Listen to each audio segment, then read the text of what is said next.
within the stipulated timelines. As a party, we can say that we left behind a more connected country than we found it.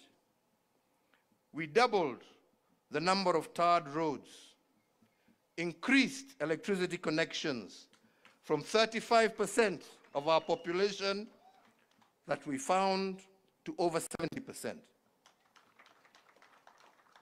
We began the process of modifying dilapidated colonial infrastructure with the introduction of the SGR, the development of Lamu Port, the revival of Kisumu Port, amongst many others. In health, our Linda Mama, the removal of maternity fees in our health centers gave and saw great improvement in maternal health and improved child mortality rates.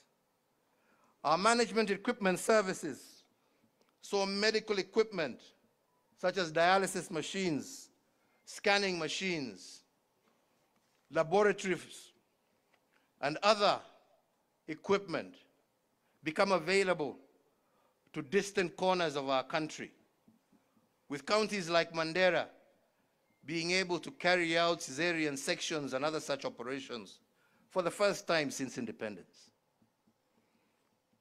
In education, we restored the sanctity of our exams.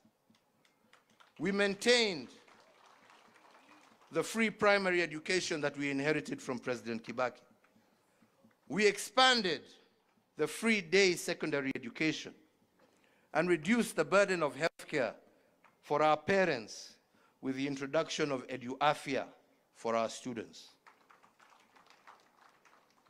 In security, despite initial challenges, we invested heavily in our infrastructure, security infrastructure.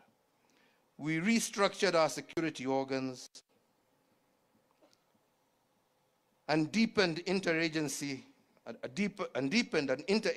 approach, thereby ensuring that our security agencies were better able to handle both domestic and external threats.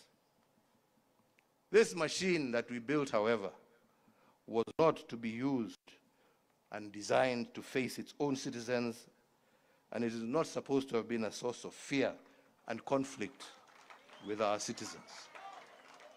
Ilikuwa ya kulinda wananchi, sio kuumiza wananchi.